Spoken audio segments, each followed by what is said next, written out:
There are three options for the final portfolio. Option one is really wide open, and that's to propose a theme of your own. Each one of the options, whether you choose one, two, or three, is still going to involve the same amount of images. So if you know you've got something that you're really passionate about, no matter what it may be, then consider using that as subject material for option one. So 8 cohesive images dealing with the same theme. So it doesn't have to be the same object or the same person over and over again, but it needs to deal with a general theme. And I think you'll get an idea when you see images later on in this series. If you choose option one, where you propose your own theme, know that you'll have to create a proposal that will involve 4 to 8 sentences in a well-written paragraph explaining your overall idea. Make sure you answer the questions. What is the theme? Also answer where, what, who you will be photographing. Also think about the time of day you'll be photographing.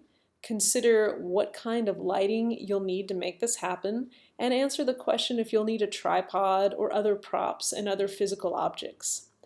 Option two is a narrative photo story, and I have one example of that I'm going to show you guys later. It still is 8 cohesive images dealing with the same narrative. Use depth of field and use motion to help tell the story in the images.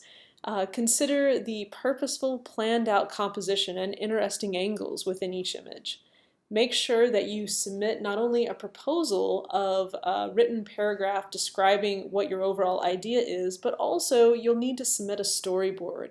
And if you're not familiar what a storyboard is, it looks in a way like it's laid out much like a comic book would be, where one square leads to the next square, leads to the next square, and what you do is you're going to be physically drawing in each one of those squares in the storyboard, and you're going to be writing underneath it what action is taking place within that storyboard.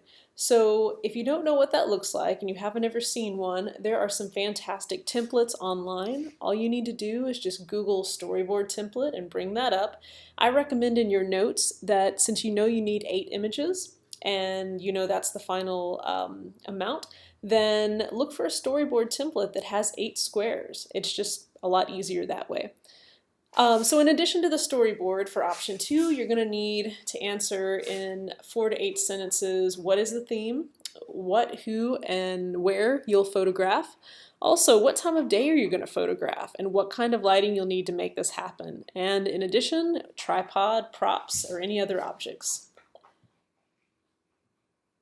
As far as option three will give you the choice of working with abstraction and visual transformation. And that may sound really broad and lofty, but when you see some of the images later, I think you'll really get an idea of what we're talking about. You still are going to need to describe in 4 to 8 sentences the same material that we asked for earlier, involving the theme and who or where you're going to photograph, what time of day, and what other objects you'll need. But visual abstraction is going to open up a lot of subject material, and it may be very convenient for many of you to photograph using this theme.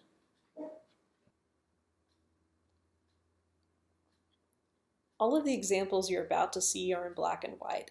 Just know that that's not a requirement for this class, that this was a separate class that these examples were pulled from.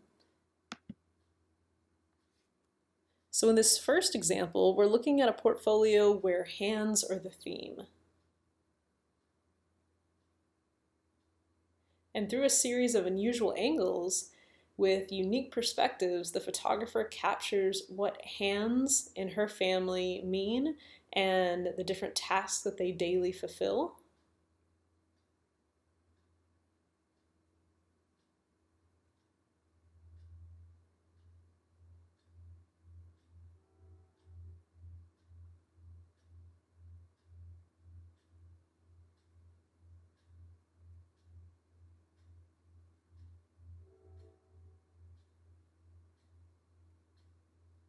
In this next series, this would be ideal for option 2, which is the narrative. They also had to submit a storyboard and tell about their ideas.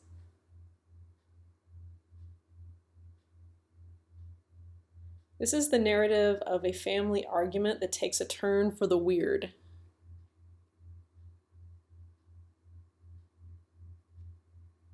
What looks like a casual discussion turns violent. A lot of the images have an open-ended look to them where we don't know what's going to happen next. Then all of a sudden, from one image to the next, the perspective changes and someone else has the gun.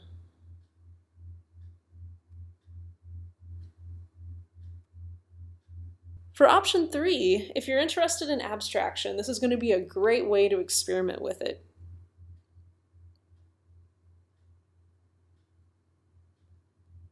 The idea of working with abstraction is that we don't need to know what the object was originally. Instead, we're relying on a series of lines, shapes. I want you to focus on the principles of design. I want you to think about contrast. I want you to think about how the object is transformed.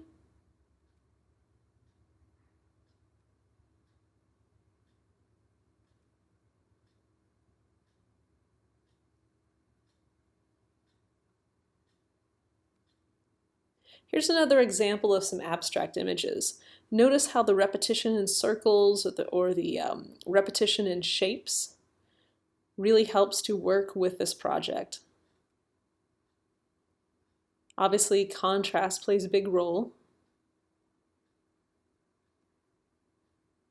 And the nice thing about the abstract option is that abstraction can be really found anywhere. There's not a specific location or a specific time of day that you're limited to.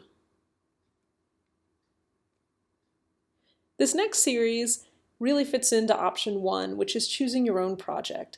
And this individual had a connection with a good friend who was really talented in breakdancing. So he researched and drove around and found out some really wonderful locations that the individual would fit really nicely into. So he was thinking not only about the action taking place, but was also thinking about the location.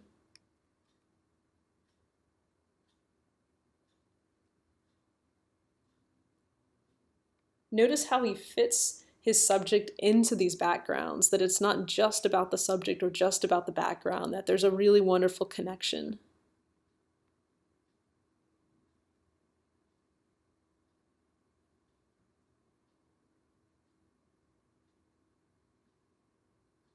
Here's another example of a project involved with preparing food.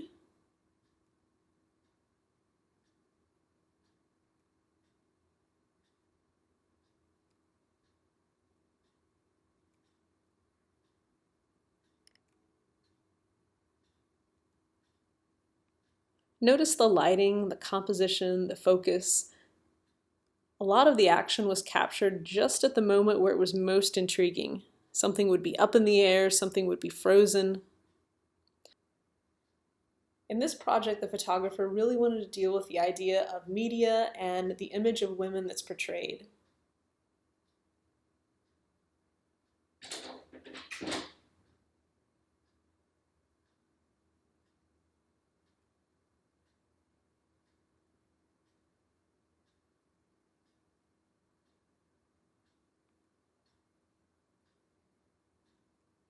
Whatever project you choose, whether it's option 1, option 2, and option 3, be sure to read through the instruction note page just to make sure you're presenting the proposal the correct way.